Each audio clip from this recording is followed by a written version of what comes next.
Hey friends, the reality of local media is that in order for the economics to work, we need to have the support of members like you. So, join us as a member at patreon.com/dailydetroit. Get yourself a rocks glass, some stickers, something else, and of course, our eternal gratitude. That's patreon.com/dailydetroit.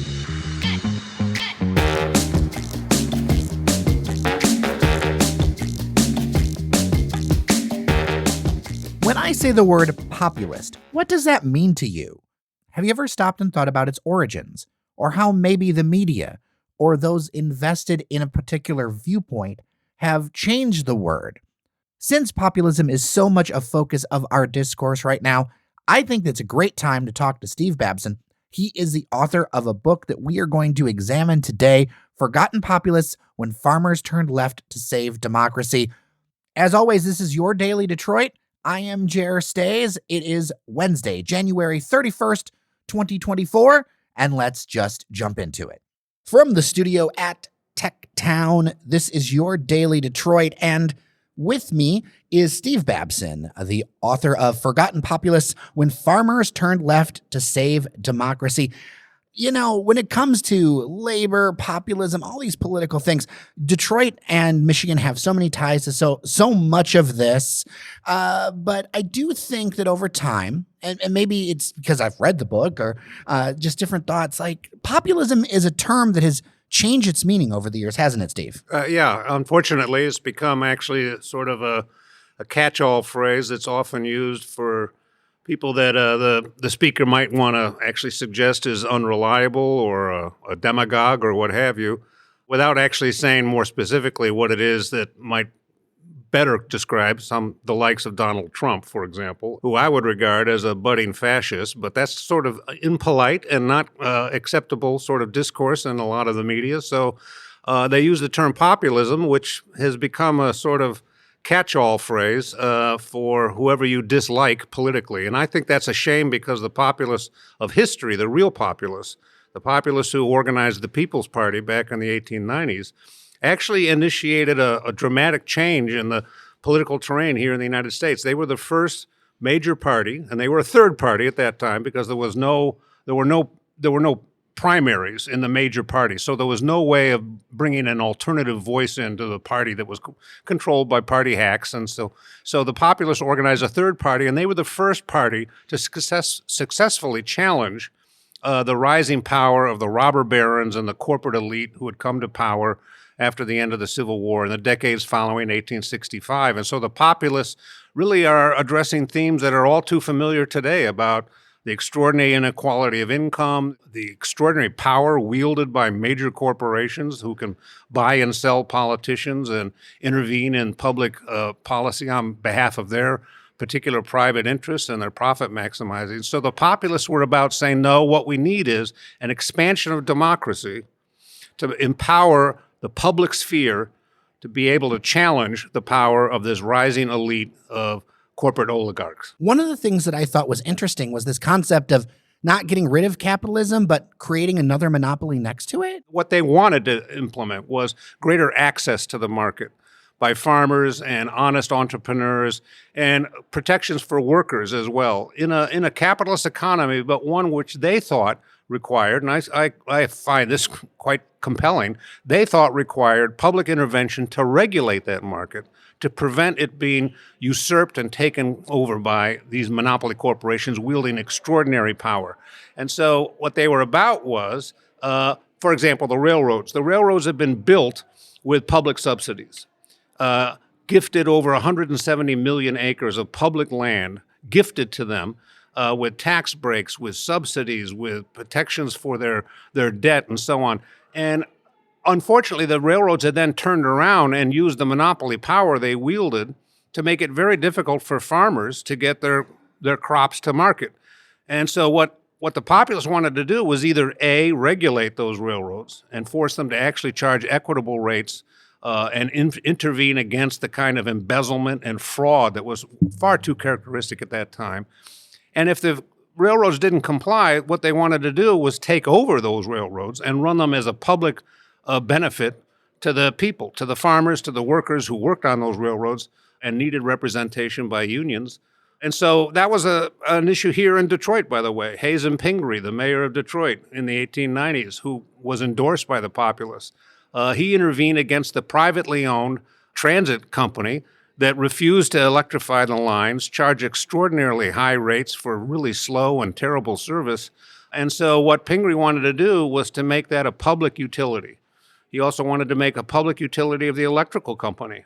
And he did both eventually, although it took a while in the case of the trolley system. But that's what the Populists wanted. They wanted public enterprise on behalf of a wider access to the market and better service for people who had subsidized many of those businesses. Longtime listeners will know that Hazen Pingree is among my list of favorite mayors. And in fact, almost all of our contributors, we've had Hazen Pingree tribute episodes in the past.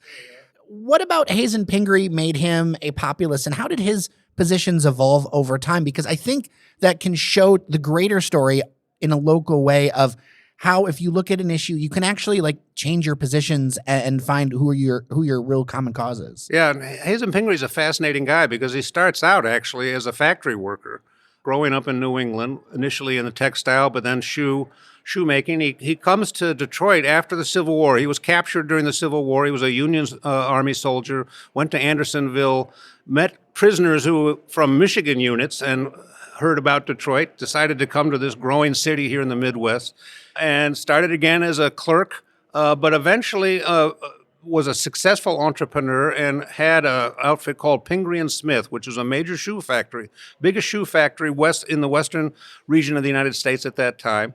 And in fact was ended up he had a real problem with his labor force. There was a strike in 1886, a bitter strike against the Knights of Labor.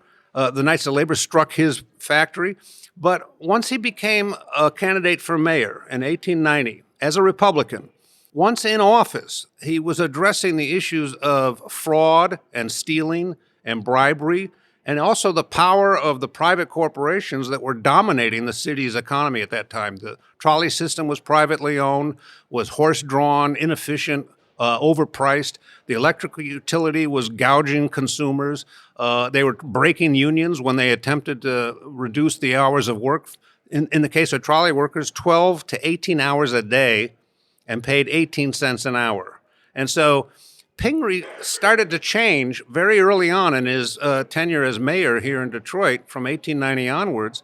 And by 1891, 1892, he's siding with the unions. He wants to have the municipal ownership of the trolley system, to remove it from the clutches of this private profit-maximizing outfit. And he becomes actually a nationally known for his progressive politics. He becomes something called a progressive Republican.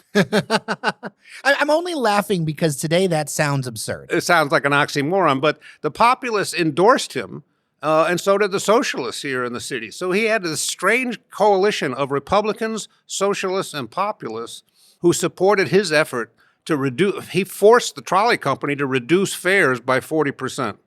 He actually municipalized much of the electric power distribution for the lighting system here and reduced fares and costs to the city dramatically.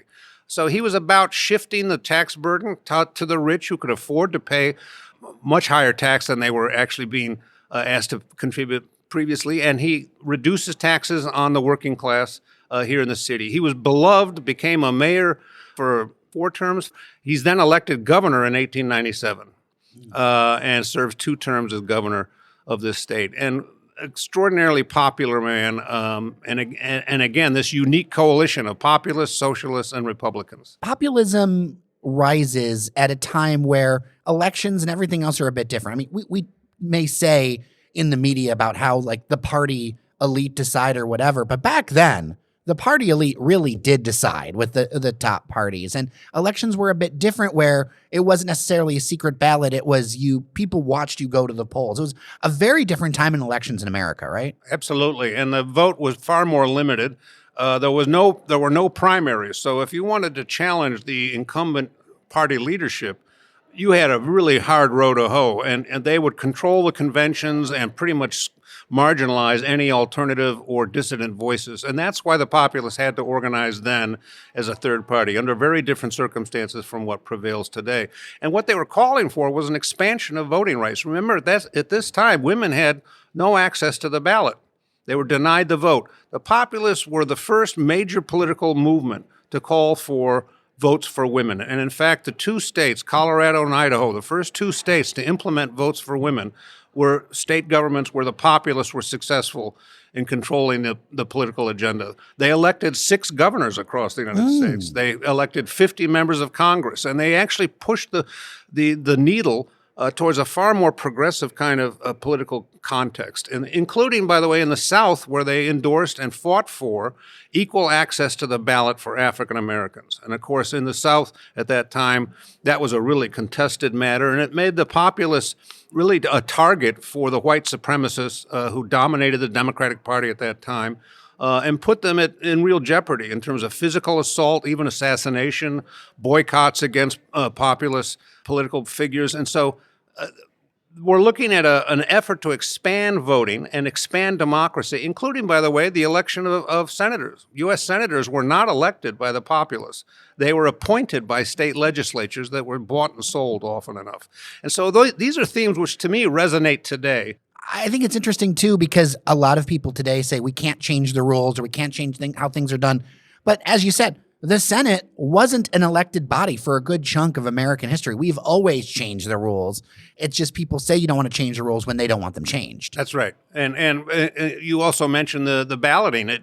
Back in the day, back in the time the Populists were organizing, it was not a secret ballot. Overwhelmingly, the ballot was a public.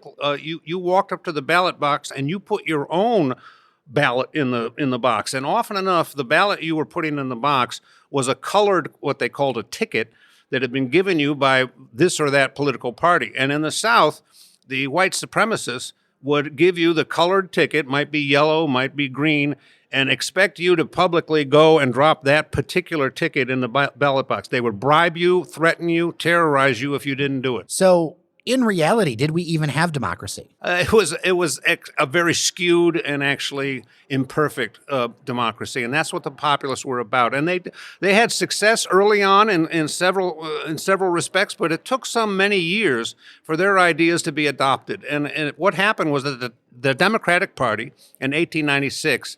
William Jennings Bryan, the presidential candidate of the Democrats, adopted some of the populist agenda. He sort of, in a way, did an end run and co-opted part of their agenda. In fact, at the time, he was called a popocrat. He was a Democratic Party candidate for president, but he had adopted some of the populist agenda.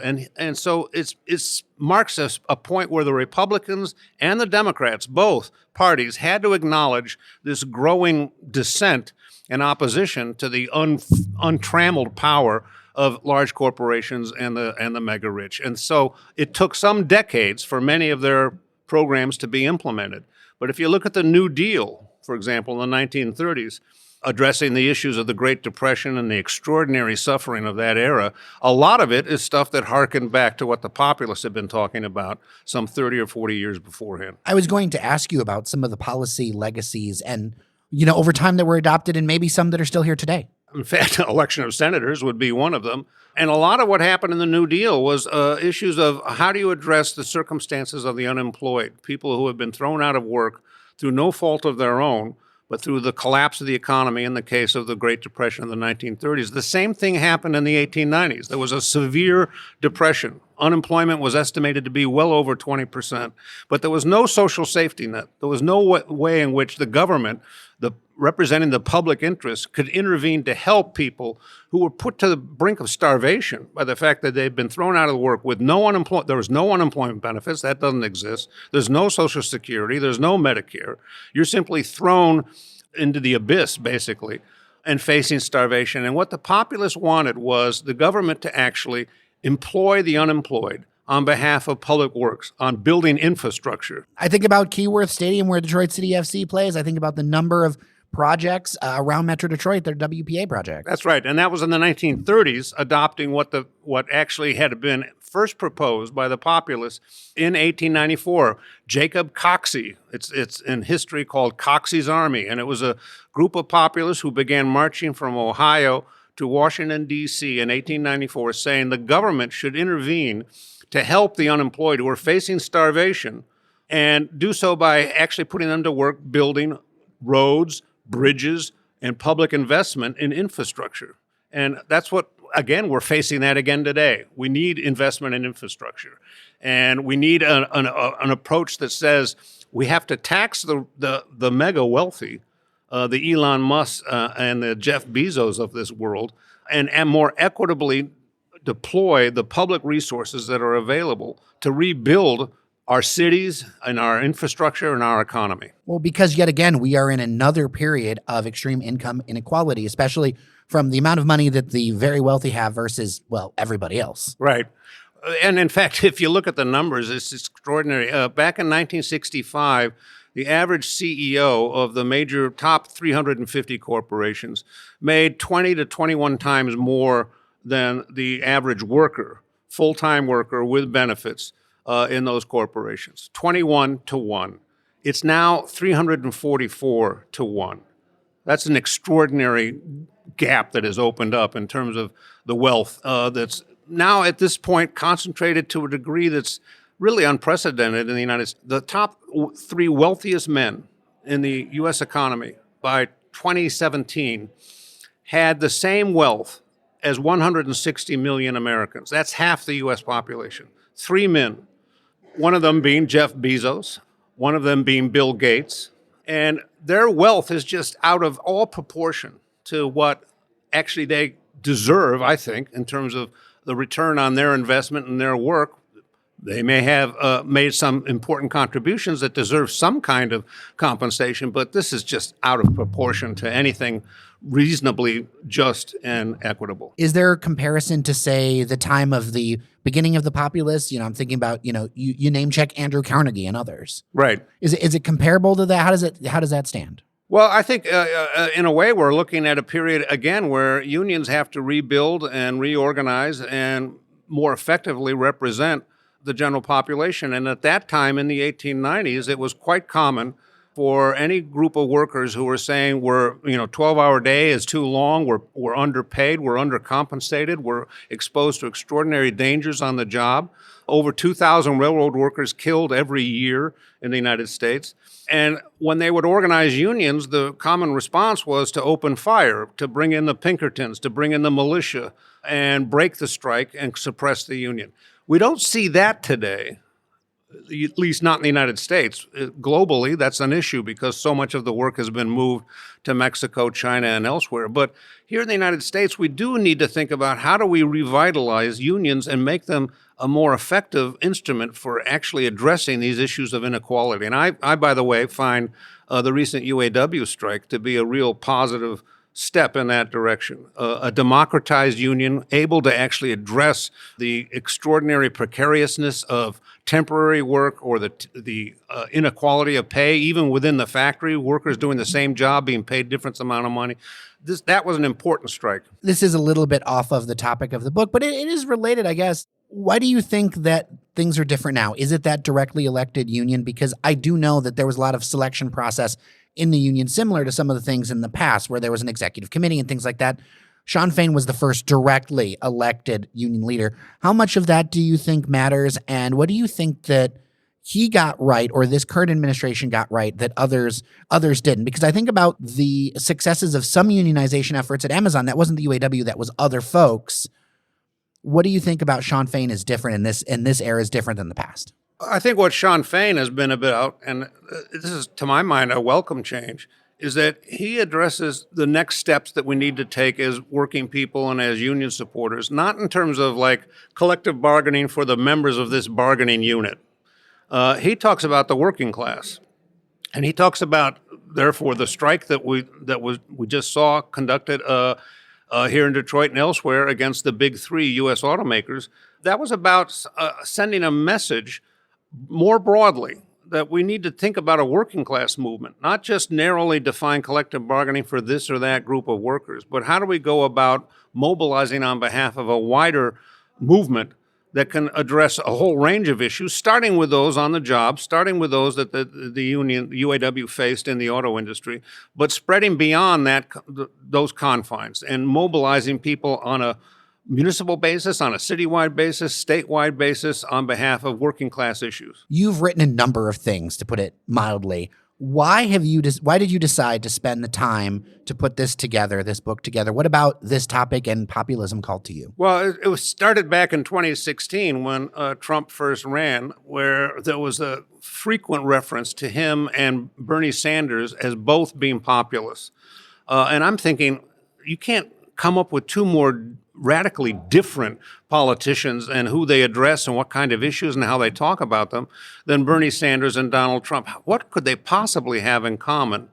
By the way, these days now, even some of the more conservative media refers to Biden as a populist. And Biden, Trump, and Bernie Sanders are all populists. This is absurd. And so I wanted to go back and try to understand what the populists were historically and found them to be very positive and progressive in what they were about. And what then changed over time in terms of how they were perceived. And really the key moment was in the 1950s when during the Red Scare, there was an effort to sort of redefine anyone who challenges corporate unfettered power as somehow unacceptable, un-American, the House Un-American Activities Committee, therefore subject to a kind of scrutiny and sort of marginalization in which they're often characterized as being populist, that they're like the 1890s populists and that they challenge a status quo, which during the Red Scare in particular was deemed to be what every American would support, corporate power and capitalism that's unfettered and unregulated. I think what we need to do is to actually revive an understanding of who the populists really were and what progressive politics can look like and what should look like in an era where we're now addressing again the issues of unequal power, extraordinary unequal income, and so on. If you want to check it out for yourself, Forgotten Populists, When Farmers Turned Left to Save Democracy. Steve Babson, absolute pleasure to have you by the studio. I hope we can find some other topics to talk about soon. Great, thank you. So what are your thoughts? dailydetroit@gmail.com or 313-789-3211. Would love to hear from you. Of course, a quick reminder that we do this every weekday on Your Daily Detroit, sharing what to know and where to go in Southeast Michigan. I am Jer Stays. Thank you so much for listening. Remember that you are somebody, and we'll talk tomorrow.